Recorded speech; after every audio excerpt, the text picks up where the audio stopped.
Hello ladies and gentlemen, and Idiot Imports is sponsored by PlayAsia, who most likely supplied this game to me unless I specifically mentioned that they didn't. You can follow the affiliate link in the description to buy this game from PlayAsia to support me and my channel, and you can use the coupon code BLUEVITA to save $3 off your order. Thanks for your support, enjoy the show. Hello ladies and gentlemen, this is Blue Maximo and I'm here checking out Genkai Tokki Moe Chronicle. This is a bit of a better late than never and a Idiot Imports at the same time, because, yeah, this has been sitting in my drawer for something like 2 years. Like, the day that this came out, I ended up buying it, and it's literally been in my drawer ever since. So yeah, 2015 sounds about right. However, I finally got around to it, because I had nothing better to do this week, so I decided to get this out of the way. I need to get a few more imports out of the way, so this'll do. I have just passed the 3-hour mark. So, I have pretty much everything unlocked that there is to see in the game, which is funny, because you can do that before you even fully complete the first dungeon, but frankly, I don't really need to play any more than I have to tell you about this game. So, we're going to do all our menu diving out here first, because there's no real reason not to. If we hit the triangle button, we can get into our status menu. And we can see all our characters that we've got equipped. You actually get a fair few different monster girls in this game. Because yes, this is a game about getting monster girls to be your party members. And they are all... Whoops, I keep forgetting I need to press circle in this game. So, all of your monster girls are pretty different. They've all got different stats, and they also have different abilities. So as you can see here, recover, if I get enough experience points, I can get recover, and then I can have party heal and resurrection, yada yada yada yada. Probably a good idea to keep the kobold around, because if you can learn that, that's good. You can have 4 different accessories, but they don't seem to do much outside of just stat boosts. Everyone also has an aura, and their aura will determine what type of damage they can do with like their spells, and you know, if they're weak to anything or not. Slime is my tank. Orthrus is my... I'm a defensive mage, and Latte is a... These are some weird names. Latte is a sort of attacking mage. I've got a lot of attacking mages with her. All of the characters as well also have these little weird things here. These traits. Like, for example, for some reason, Latte is a sadist and has tiny tits. But as you can see down the bottom there, they all have their own little unique abilities as well. Nothing too out of the ordinary. You can play around this sort of thing here to make that all work, but they don't really come into the game that much. The only time those little traits tend to show up is just like... I mean, I'm sure you could plan around them, but I haven't been using them that much, is what I'm trying to say. So, you can also come here and use the skills of the characters individually. You've got items, but for the most part, items I've got are mainly just your regular style of items and some presents and stuff. We'll get into what that all is shortly. You can change whether or not they're at the front or the back, but this mechanic seems a little bit weird. If they're at the back, they do 50% less damage, but they take 50% less damage, and that's about it. Yeah, I'm not entirely sure what the deal is either. You can also check your tutorials from here, but we'll go into them as we go along. And settings, this is all pretty basic stuff.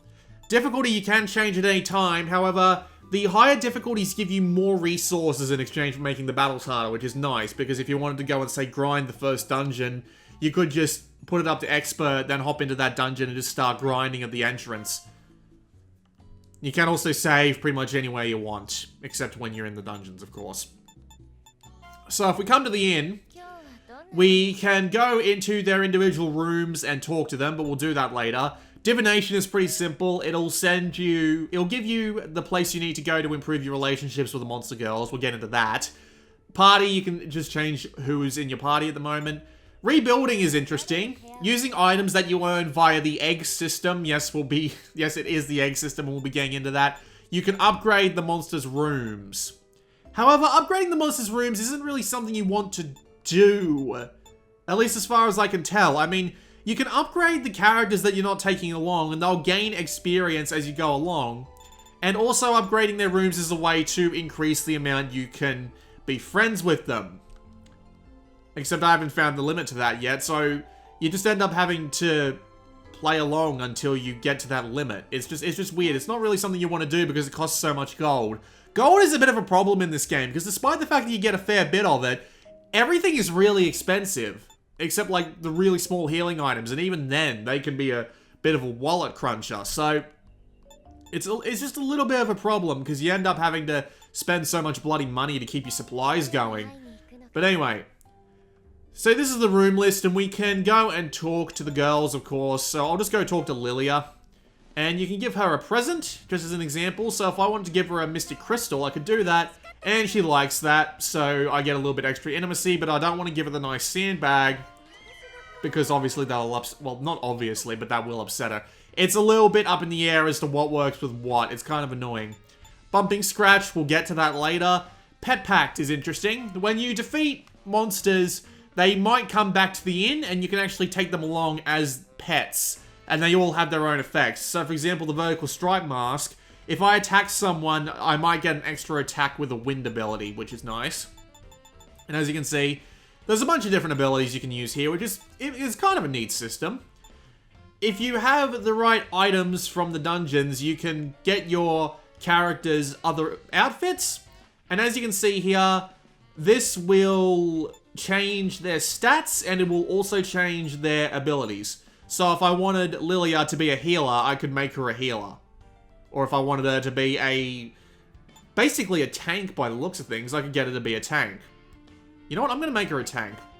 Just so you can see what this looks like. Not exactly what I was expecting to see. That's not exactly the sort of outfit I'd expect a tank to be wearing. But oh well. Now the egg system. I can't show off this very much because I don't have very many items. And the items you need for this do cost a lot. But combine a monster and a material panty. Yes, that is a thing. And you'll get an item out of it. So Fenrir's building material. Unfortunately, you do lose the monster. And if we do that with this, with the banana twins, we'll get an item out of it. Dance of the Aqua Spirit. That's just the thing you throw at enemies as like a bomb. So I might as well let you listen to a little bit of the voice acting. So here, listen to this.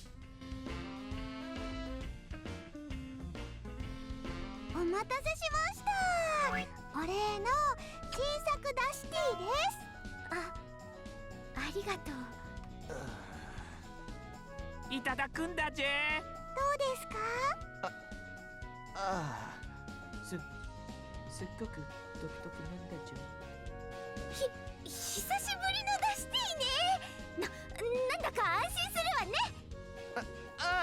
ね。嬉しいよ。レイチが元に戻ってきたって感じがしてさ。よかった。私の感謝の気持ちをたくさん込めたんです。おかわりいっぱいありますからね。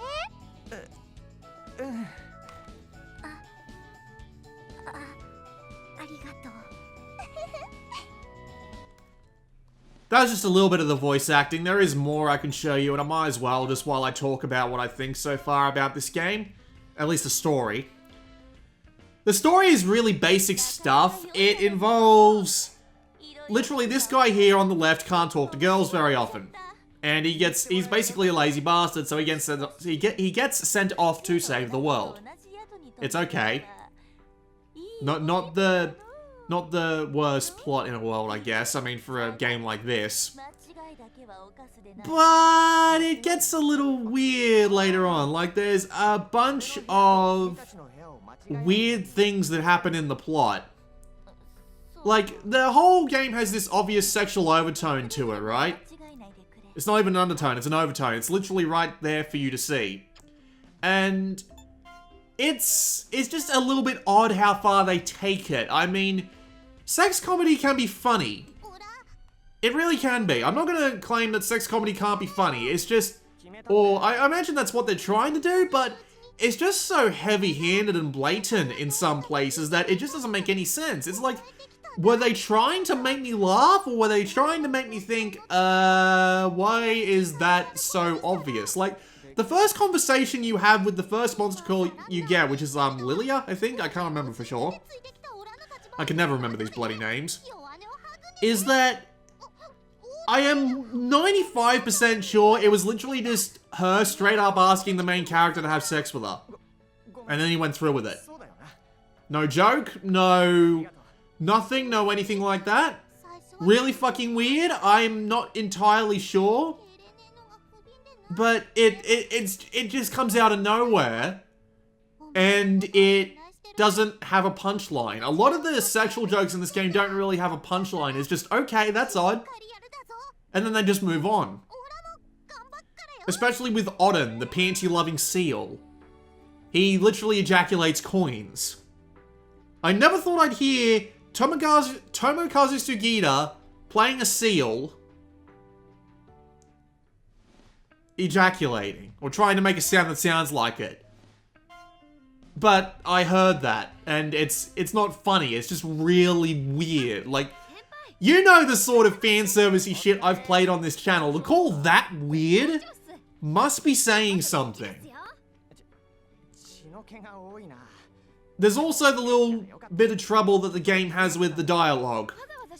The localization effort seems like it needs a couple of extra passes. There's typos all over the place. The usages of English are just a bit weird more often than not. And it's not that real well written, is the thing. All the girls kind of feel like the same girl-ish. Sometimes you find some weird ones that are a little bit out there, but it's kind of hard to tell the difference. At least the voice acting's alright. I'm not going to argue too heavily against the voice acting. They did alright with that. Except, of course, for Tomokazu Sugita playing a seal that ejaculates coins. I do not know what the deal is with that. Not that big of a fan of it, but oh well. So yeah, that's pretty much everything you can do here for the most part. Of course, there is the rubbing stuff, but we'll get to that. I'm positive that we'll be able to find an example of that eventually. So, the shop is pretty basic. You can come here and buy shit. As I said before, anything that's remotely useful gets really expensive. Like 650 gold for a revive is retarded. And look at these accessories. Like, to get one that's actually somewhat decent at this point, I have to spend so much damn money on it. It's weird. You don't want to go spending money on anything because everything just costs so damn much. Even when I was playing on hard. I started playing this game on hard just because I was finding it to be a little bit too easy, and even then I wasn't getting the gold I need to keep going. So, I don't really know. Was the game's gold economy balanced around the expert difficulty? I can't be sure. But anyway, might as well move on to a dungeon. So, there are 2 dungeons I've got unlocked so far. Notably, they actually gave me the second dungeon before I finished unlocking the entirety of the first dungeon, but oh well. There's apparently 6 dungeons in the game, and you can see all 6 of them right here. But I don't think there's any real plot relevance to any of it. Other than just, you know, being there for the sake of being there. So we'll just hop straight on in and actually get into the gameplay, shall we? It's a really basic dungeon crawler. There are a couple of other things that we can do. Well, actually, not really. But, I mean, it's just a dungeon crawler. That's really all it is. This is the battle system. You have all your people who can just, like, attack normally, use their skills, defend, and charm. Charm is a bit different. But you can use Mr. I.O. and you can store up your desire. This is about as weird as it sounds. Like, next time I have the ability to charge desire, listen closely. What does that sound like to you? Yes, and it just said IO's desire exploded. Since it exploded, you're not able to use his abilities for the next few turns. And it's really freaking weird. So the idea is, I'm just gonna go and have a more difficult fight. And also with IO, you can idle to not do anything, escape, or use items. He's the only one that can use items. It's kind of annoying. But, anyway, as I was saying, right, she doesn't have any skills to use because she's using a new costume. But, it's just weird. So, you build up your desire every turn by either, you know, storing the desire or charming. So, I can actually charm with the slime girl right now. And as you can see, his desire goes up. And you can release that desire to give one of your characters more damage for one attack, and the higher your desire is, the more attack they'll get.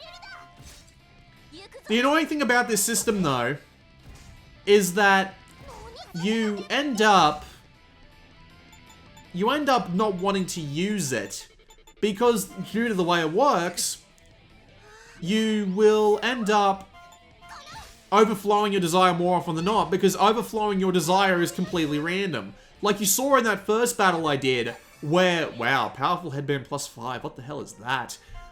You saw in that first battle I did, that I got absolutely nothing out of it, because he only got to desire 40 before his desire exploded, and I couldn't do anything else. More voice acting. No, is this a tutorial, or is it going to be more voice acting? Oh, it's voice acting. I'll let it go. So, it's just weird, because you end up thinking, oh, maybe I can charge him more, maybe I can't. There doesn't seem to be any actual rules as to going after the biggest benefits of the desire points. And it just makes you not want to use it. That's basically it, right? Like, I mean, why would I use it if it's complete luck? Why would I want to rely on it if it's complete luck? Is basically what I'm trying to say. So yeah, there's another monster girl. You find a lot of monster girls, but all the battles go down the same way, and there is actually a monster girl battle that we can do up the top. Did you see how in the little dungeon map thing there was a little purple ghost moving around? Yeah, that's a slime girl, not a slime girl. That's a monster girl that we can go recruit. And obviously Calypso here is another one is the leader of the second area, and if we beat her, we get to go to the third area. Blah blah blah blah blah. Slime girl battles do work a bit differently, but I don't want to get into that until we actually get there.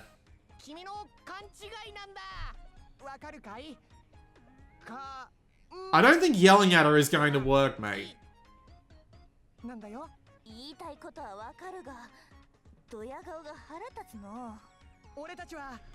I'll give the game some credit, at least they've got some unique designs for the monster girls. Pretty neat. There's a lot of different designs. You saw a bunch of them back in the inn, and there's more than that. Unfortunately, the enemies aren't anywhere near as intelligently designed. Like, you remember Dungeon Travelers 2-2, which is basically the same concept as this game, you know, just a really ecchi dungeon RPG? Yeah, that game had really good monster designs as well as really good boss and character designs and all that. This game only really saves it for the boss designs, the monster girls, which is a little bit disappointing, actually.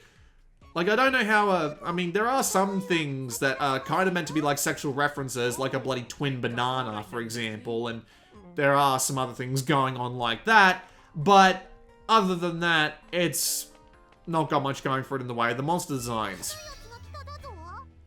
You do have the ability to basically just do like automatic attacks. I just want to make sure that I'm not going to get absolutely destroyed first. There we go, encouraging. Which will increase our physical defense. So if you press square when you're in the battles and hold the R button, you can automatic and fast forward. And we won! Iron Pendant +9. Whatever. So anyway, Monster Girl time?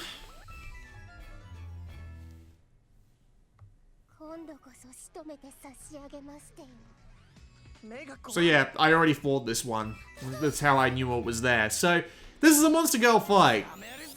Doesn't work that much differently from a regular fight, but we'll get into why that is shortly. So, there is a system that I've been meaning to talk about. The elemental system, which technically I already did talk about it. But I will talk about it a bit more in depth now. There is a circle of life going on. Fire, water, earth, and air. And they're all weak to one and strong to one, basically. I'm just taking out the guys on the side first, because if they don't die, I will probably get the shit beat out of me. which would be kind of unfortunate. And the different elements will do different amounts of damage to different enemies. Kind of annoying to use in most fights, and there's a reason for that. Because you have no way to remember what does what, which kind of sucks. Not the worst thing in the world, but it still kind of sucks. In the sense that, what's the word I'm looking for? You have a lot of elements that could potentially be a problem. Oh great, Desire exploded again. See, so now I'm just stuck without that for a few turns. So it's kind of hard to remember what enemies require what elements, right? That's a bit of a problem. I just gotta make sure I'm healing the right one. There we go. Then it comes to these girls. These girls are really annoying. You wanna know why? In order to get these girls to come and join you, what you need to do is you need to destroy all their clothing.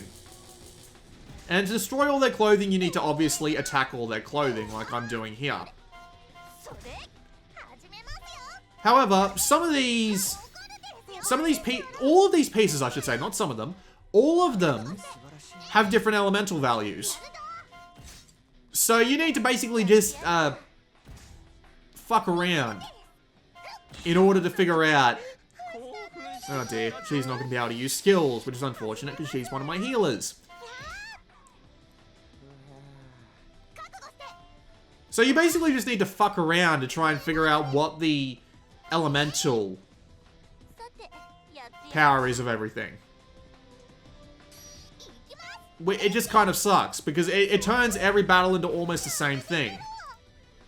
Figure out what's weak to what and then just spam that attack over and over again. It doesn't really change. It doesn't really seem to do anything. It just makes things a little bit more annoying.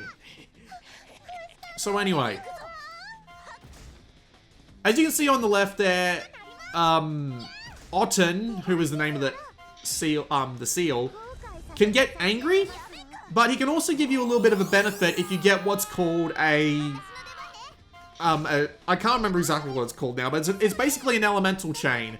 Get the right weaknesses in a row at the right time, and you will get bonuses, depending on your party members' abilities, right? So, not only will you have to keep a very significant log of what's weak to what, you need to be able to hit it all in a row. And if someone runs out of MP, or if anyone takes an action, so even if it goes back to IO, so see, look, Moe is resonating. So yeah, if Tiny Tits and Lolita are in the party, HP and SP will recover by 3% after a battle. But yeah, you just end up having to remember a lot, and even then, if you have the bad luck of just running out of, what's the word I'm looking for? If you have the bad luck of just running out of SP, or just needing to do something else other than do an elemental attack, the chain will break. And that's annoying as shit too. Let me show you something that's also annoying as shit. This wouldn't be the sequel to Monster Mon Piece if it didn't have Monster Girl rubbing, but there is a bit of a problem with this system too, which is even worse. So, the touchscreen in this part of the game doesn't work properly.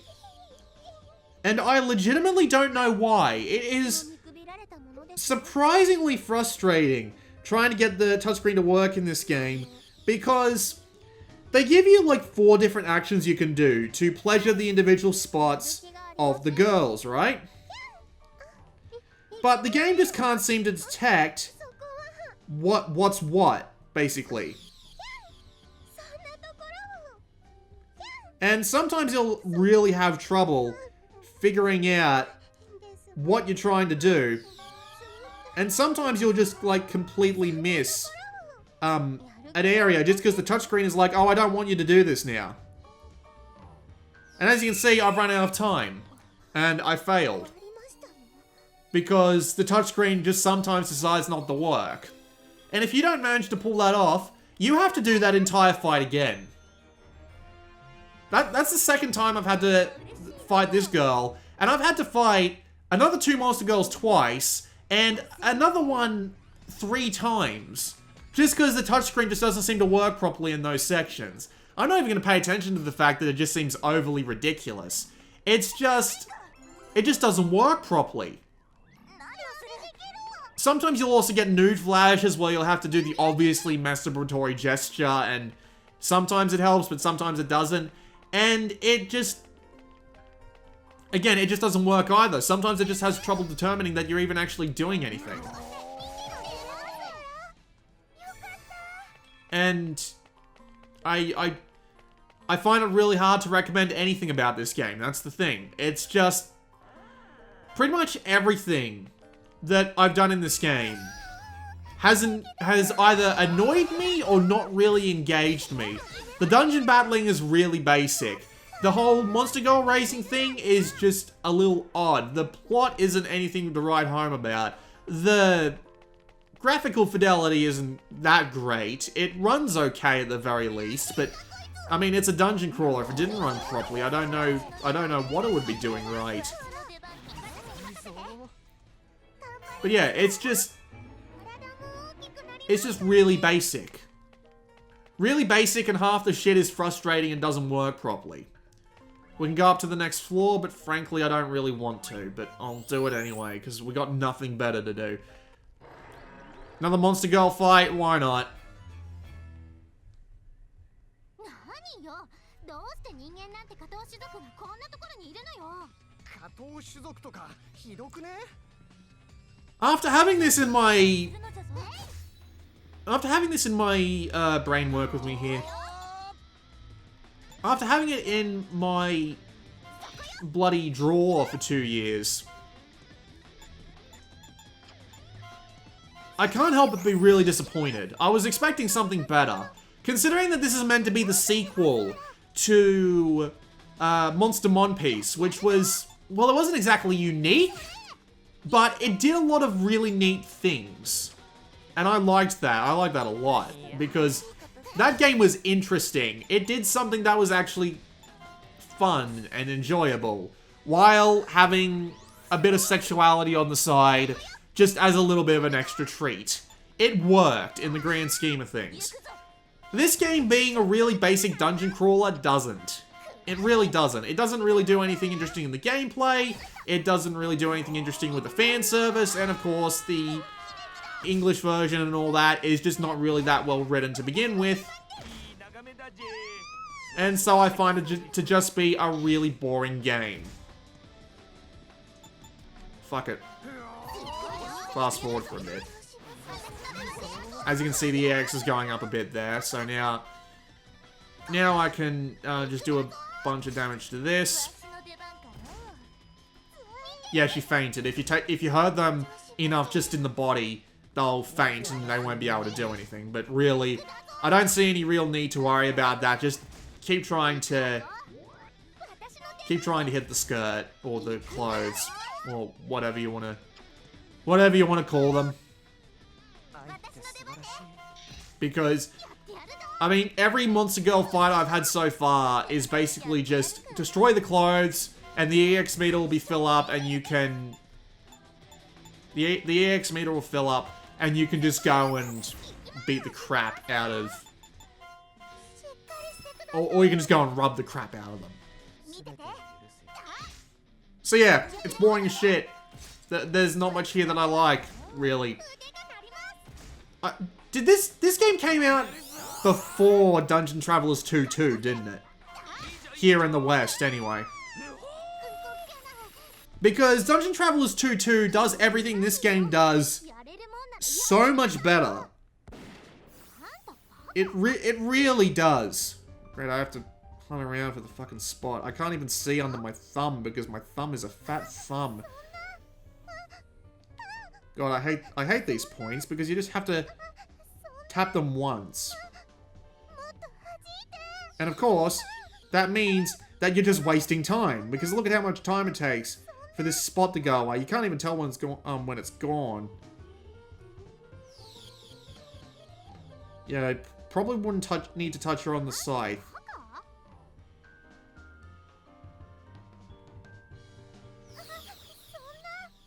But yeah, if you're looking for if you're looking for a sort of monster girl themed dungeon crawler with a ton of fan service and engaging gameplay on top of all that. Yeah, I didn't even know where the last point was. If you're looking for all of those things, go play Dungeon Travelers 2 2. It's more clever, it's funnier, it's more engaging, the characters are better, the English translation is better, everything is better. Did you break your head or something with an exclamation point? That isn't written correctly, that's weird. Seriously, Dungeon Travelers 2 2 is miles ahead of what this game does. That's disappointing. I was really hoping for something better. And we just passed the halfway mark, so I think this is a perfect point to call it. So yeah, I would not recommend Moe Chronicle. Go get Dungeon Travelers 2 2. Go get Demon Gaze. Demon Gaze does the same thing, mostly. Yeah, I mean, pretty much everything beats this in fan service dungeon crawlers. Pretty much everything. That's unfortunate. This has been Blue Maxima, and I will see you all next time.